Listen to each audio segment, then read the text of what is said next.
poursuivre parmi les réponses que tu nous avais données dans la question précédente. Alors, la question, c'était quel est... Bon, c'est une large question. Hein, quel est le poids de la religion sur la sexualité et surtout, selon les religions, est-ce qu'il y a un petit peu des différences et est-ce que ça s'applique encore aujourd'hui? Voilà, donc du coup, bonne chance, tu as 5 minutes. Tu as 4 heures, Virginie. Le poids de la religion. C'est vrai que la religion revient souvent dans les questions. Il est très lourd. Alors, petit préliminaire avant de parler, à aucun moment je ne juge la foi. La foi est quelque chose d'absolument personnel. Croire ou ne pas croire est quelque chose qui appartient à chacun. Maintenant que nous avons terminé avec les préliminaires, passons à la chose. La religion est aussi un système de pensée qui est fait pour limiter les gens. C'est un système qui coexiste à côté de celui de la loi.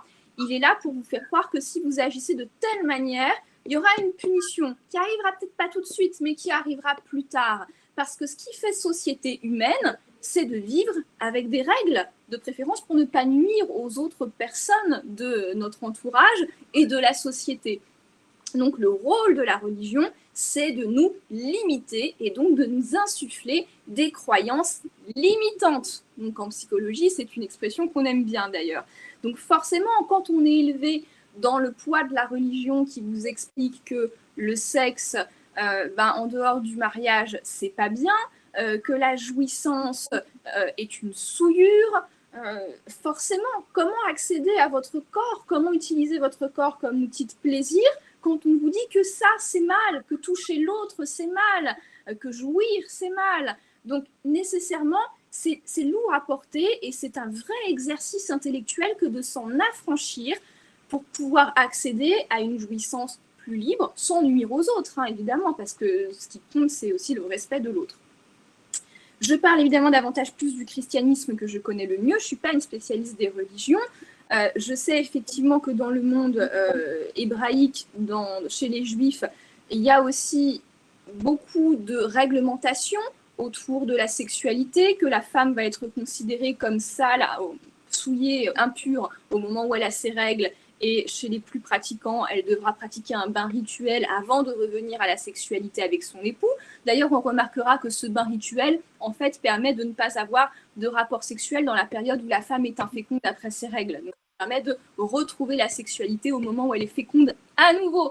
Donc, on voit toujours que le culturel et le biologique sont imbriqués. Et donc, chez les Juifs, il y a quand même un peu plus une éducation à l'amour, à l'érotisme dans le couple, ce qui n'existe pas chez les chrétiens. Quant au monde musulman, je le connais beaucoup moins bien, et donc, j'en parlerai pas vraiment parce que je risquerais de dire des bêtises que je ne veux pas faire. Mais dans le cas des 3 grandes religions du livre, nécessairement, il y a un poids qui est lourd à porter et qui empêche d'aller vers une sexualité libre. Il n'y a que dans l'hindouisme, à travers le Kama Sutra, hein, qui n'est pas un manuel de délire sexuel, c'est un manuel qui permet de s'élever par la transe, où l'orgasme permet... C'est pas un annuaire de position, hein, le Kama Sutra. C'est pas un annuaire de position, c'est quelque chose qui touche à la mystique, qui permet d'atteindre le divin en soi à travers l'orgasme.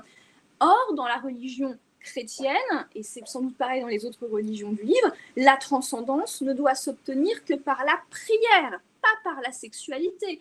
Or, on sait que dans la sexualité, on peut réellement entrer en transe après avoir eu des orgasmes puissants. Et c'est une transe, quand on les a déjà ressentis, qui touche vraiment à quelque chose qui relèverait de la mystique, qui est la même chose que la transe quand on chante des chants religieux qui nous font aller vers un ailleurs, dans la méditation du bouddhisme. Donc il y a quelque chose de magique dans la sexualité. Et les religions, majoritairement, ont voulu le limiter.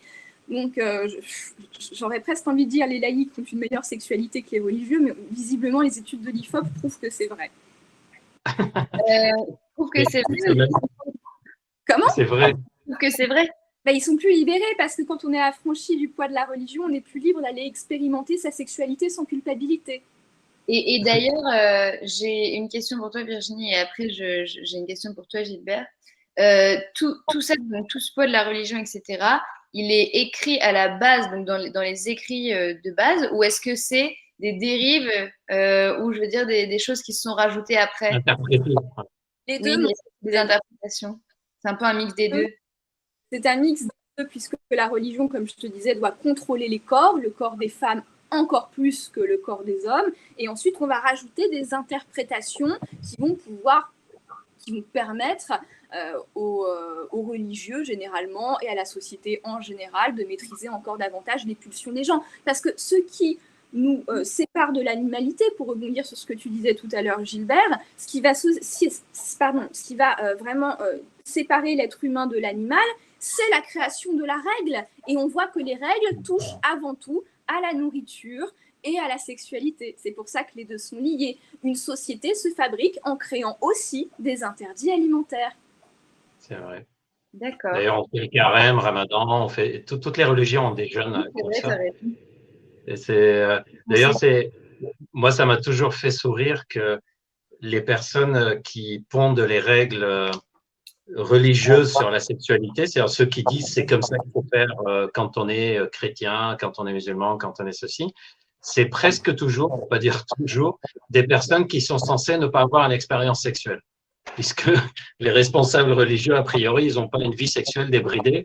Et à chaque fois, moi, ça m'a surpris. Je dis, mais comment ils peuvent nous dire quoi faire sexuellement, puisqu'ils ne sont pas censés avoir une expérience sexuelle autant que nous. Moi, je ne sais pas bien jouer au golf, je ne donne pas de conseils en golf, quoi. Voilà. Je ne vois pas comment eux, ils se permettent de le faire. Maintenant, il y a quand même une interprétation, c'est que, tu vois, on va dire tout le temps que la religion, c'est réfléchir, faire attention, ce qui est bien, ce qui n'est pas bien. D'ailleurs, dans la religion, on dit jamais ce que tu as envie, ce que tu n'as pas envie. C'est ce qui est bien, ce qui n'est pas bien. Les règles, comme tu disais, faut souffrir pour aller au paradis, faut faire des pénitences, etc. Ce qui est tout l'opposé du côté libido et sexualité qui est libéré. Mais on oublie que dans pratiquement toutes les religions, il y a aussi une règle d'or, c'est de prendre soin de soi-même et de notre corps. Dans la religion chrétienne, il y a même la phrase « ton corps, c'est ton temple, prends-en soin ». Et ça, on l'oublie tout le temps et je pense que c'est une mauvaise interprétation de dire que non, on ne doit pas avoir des plaisirs. C'est marqué, on doit prendre soin de notre corps. Et c'est quoi prendre soin de notre corps? C'est faire du sport, bien manger, faire l'amour, avoir du plaisir. C'est le langage du corps. Et je pense que c'est interprété comme ça par les personnes qui interprètent la religion, mais à mon avis, ça ne doit pas être aussi restrictif.